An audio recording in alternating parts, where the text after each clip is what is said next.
আমার মাথাটা কাত করে দিয়া ছাদের দিকে তাকালাম, কোথার থেকে আলোটা আসলো।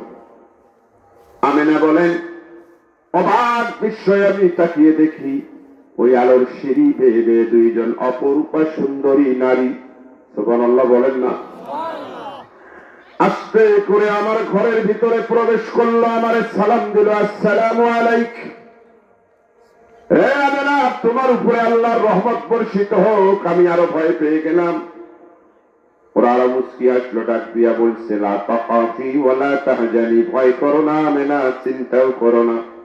শোনো, আমাদের পরিচয় বলে কি, তোমরা কারা গো? একজন নারী মুস্কি এসে ডাক দিয়া বলে, আমি ফেরাউনের স্ত্রী আসিয়া। আর একজন মুস্কি এসে ডাক দিয়া বলে, আমি ঈসার আম্মা মরিয়ম। আমরা দুইজন তোমার কাছে কেন এসেছি আজকের রাতে জানো? বলে কেন? বলে আজকে তোমার কোল জুড়ে তামাম দুনিয়ার শ্রেষ্ঠ পয়গম্বর হাবিবে খোদা রহমাতুল লিল আলামিন তোমার কোলবে আজকে দুনিয়ার মধ্যে তাশরীফ আনবে। মুসলমান ভাইয়েরা, আমার দিলের কান দিয়া শোনেন, আমেনা বলেন, আমি বুঝতেই পারলাম না কে হাবিবে খোদা, কে রহমাতুল লিল আলামিন। এরপরে আর আমার কিছুই মনে নাই।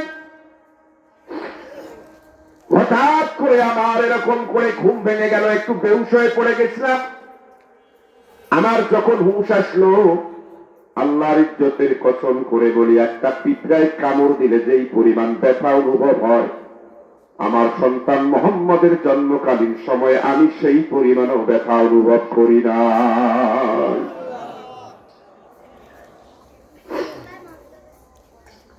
আমেনা বলেন, আমার যখন হুঁশ হলো, আমি চোখ খুলে দেখি, আমার দিকে তাকান, বেহেশতের রেশমি রুমালে, রেশমি চাদরে আমার কলিজার টুকরা সন্তানটাকে আসিয়া এরকম করে পেঁচাইয়া কোলার মধ্যে নিয়েছে।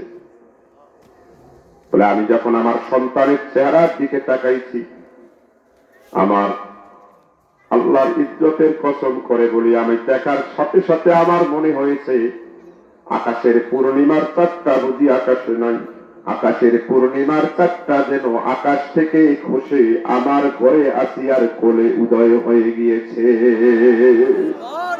আরো জোরে কোন আল্লাহু আকবার। এত সুন্দর ছিলেন আমার আপনার কলিজার টুকরা নবী মুহাম্মদুর রাসূলুল্লাহ। এই হাদিসটা এটাকেই কাজী নজরুল ইসলাম সুন্দর একটা নাতে পরিণত করেছেন।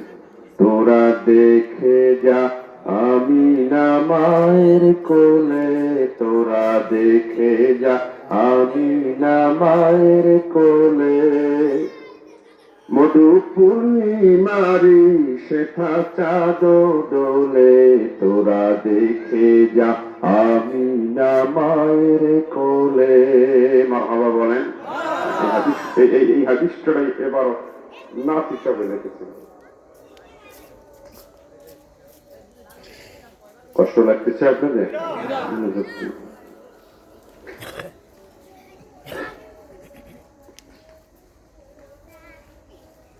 আমেনা বলেন, এবার আমার ছেলে না আমি তো বুঝতে পারতেছি না। আচ্ছা বলেন, ছোট বাচ্চা যখন জন্মায়, তার চেহারা দেখে, তার মুখ দেখে, তার কণ্ঠ শুনে, টোয়া টোয়া শব্দ শুনে ছেলে নামে, এটা কি নির্ণয় করা যায়?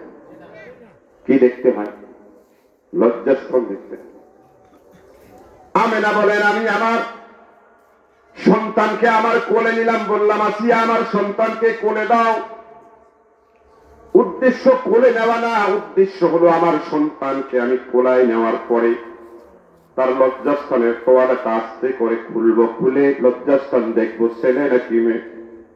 আমেনা বলেন, এই নিয়তে যখন আমার সন্তান মোহাম্মদকে আমি কোলায় নিয়েছি, আল্লাহর ইজ্জতের কসম করে বলি, আমার হাতটা যখন আমার সন্তান মোহাম্মদের তোয়ালের দিকে দিয়েছি লজ্জাস্থানে, গায়ের থেকে আওয়াজ এসেছে, রহমাকাল্লাহ, রে আমেনা, তোমার উপরে আল্লাহর রহমত বর্ষিত হোক। তুমি তোমার এই সন্তানের নাম রেখে দাও মুহাম্মদ, আর আমি আমার আরশে আজিমের কোনায় বেহেশতের পাতায় পত্র পল্লবে এই সন্তানটার নাম লিখে দিয়েছি আহমদ। জোরে জোরে কোন সুবহানাল্লাহ। আমেনা বলেন, আমার সন্তানের লজ্জাস্থান খোলাই লাগলো না, আচ্ছা বলেন, কোন সন্তানের নাম যদি মোহাম্মদ রাখা হয়, ছেলে বুঝায় না মেয়ে বুঝায়? আল্লাহ পাক চাননি যে তার হাবিবের লজ্জাস্থান দেখে তার মা তাকে নির্ণয় করুক, চিহ্নিত করুক ছেলে নাকি মেয়ে? এত বড় মান আর সম্মান আল্লাহ তার রাসূলকে দিয়েছেন। সুবহানাল্লাহ বলে। মুসলমান ভাইয়েরা আমার, কবির মনোযোগ দিয়ে শোনেন। আমেনা বলেন, এরপরে আমি আমার সন্তানের নাভির দিকে তাকাইয়া দেখি আমার সন্তানের নাভির নাইগুল নাভি কাটা, ঘা শুকানো। আল্লাহু আকবার বলেন। বাইহাকির মধ্যে আসছে আপনার আমার নবী পয়গম্বরে আলমের নাভি কাটা লাগে নাই, নাভি কাটা অবস্থায়, ঘা শুকানো অবস্থায় আল্লাহ তাকে দুনিয়ায় পাঠিয়ে দিয়েছে। বাবাই যে ভাই এরকম অমনোযোগী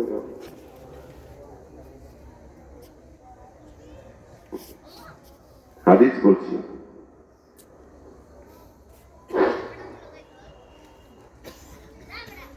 আপনাদের এলাকায় হাজাম না চেনেন? হাজাম কি করে? মুসলমানই করেন। যত বড় নেতা হোক, পিসাই হোক, হাজাম্মা দেখে কাটছে না। কথা বলেন না কেন ভাই? না দেখি কাটছে, দেখেই কাটছে। বুখারীর বর্ণনায় এসেছে, পৃথিবীর কোন হাজাম্মা আপনার আমার কলিজার টুকরা নবী পয়গম্বরে আলম রহমাতুল্লিল আলামিনের ভাইজান লজ্জাস্থান দেখা তো দূরের কথা, কাটা তো দূরের কথা, দেখতেও যাতে না পারে, এই জন্য আল্লাহ রাব্বুল আলামিন মায়ের গর্ভেই কুদরতে আযীম দিয়া তাকে সুন্নতি খতনা অবস্থায় দুনিয়ায় পাঠিয়ে দিয়েছে। শুধু তাই না, হাদিস শরীফ সুনানে কুবরা খুলে দেখুন। আমেনা বলেন, আমি তো অবাক হইয়া গেলাম, সন্তানটাকে কোলাপ থেকে বিছানায় শোয়া দিলাম। বলেন তো ভাইরা আমার, সন্তান জন্মাবার পরে যখন সন্তানকে বিছানায় রাখা হয়, সন্তান স্থির থাকে না অস্থির? অস্থির। হাত পা চুরাচুরি করে, মুসরামুসরি করে, কান্নাকাটি করে। আমেনা বলেন, আল্লাহর ইজ্জতের কসম, আমার সন্তান মোহাম্মদকে যখন আমি বিছানায় রাখলাম, রাখার পরে যখন আমি দাঁড়িয়ে গেছি, একটু পরেই লক্ষ্য করে দেখি অবাক বিস্ময়ের কাণ্ড, আমার মোহাম্মদ আস্তে করে বিছানার মধ্যে এরকম করে দাঁড়িয়ে গেছে। শুধু দাঁড়ায় নাই, তার মুখটাকে কাবার দিকে মুখ দিকায়া দিয়া হঠাৎ করে আল্লাহ পাকের কুদরতি পায়ে সিজদায় পড়ে আমার শিশু মোহাম্মদ তার জবান খুলে খুলে উম্মতের গুনাহ মাফের জন্য দোয়া করা শুরু করে দিয়েছে।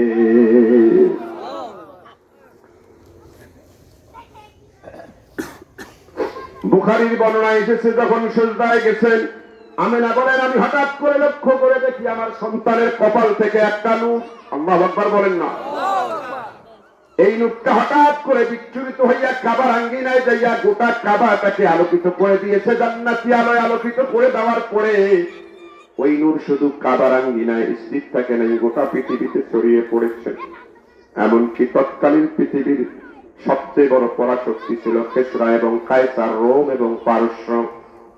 বলা হয়ে থাকে, হাদিসের মধ্যে আসছে, আল্লাহ নবীর জন্মকালীন সময়ে তার শরীর থেকে যে নূর বের হয়েছিল, এটা যখন কেসরা এবং কায়সারের রাজমন্দিরের ভিতরে ঢুকেছিল, রাজমন্দিরের সমস্ত মূর্তিগুলো বিকট আওয়াজ দিয়ে আল্লাহু আকবার বলে আল্লাহর কুদরতি পায়ে সিজদায় পড়ে গিয়েছে। আরো জোরে জোরে কন্যা আল্লাহু আকবার।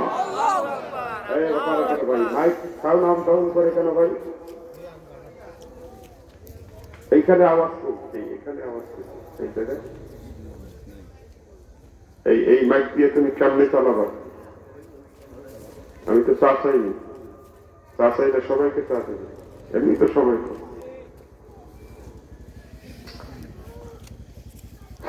কষ্ট লাগতেছে আপনাদের? বসেন, যারা বাইরে আছেন বসেন ভাই, ওটাও কি করবেন?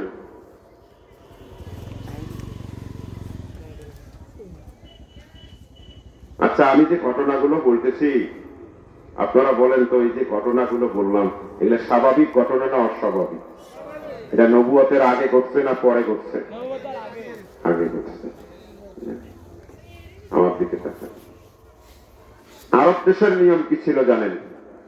জন্ম দেয় মা, এক মা, দুধ খাওয়ায় আর এক মা। সুবহানাল্লাহ বলেন।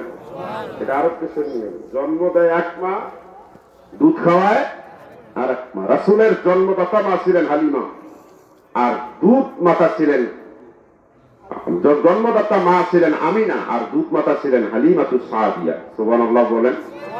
হালিমাতুস সাদিয়া বাইহাকির হাদিসের মধ্যে আসছে যে আমরা 10-12 জন বান্ধবী নিয়ে আমরা বের হয়েছি দুধের সন্তানকে খুঁজবার জন্য।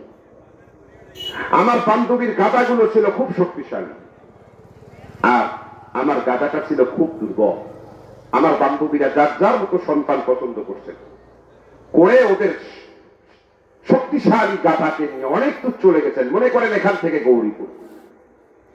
হালিমা বলেন, আমি যখন মোহাম্মদকে চুজ করে পছন্দ করি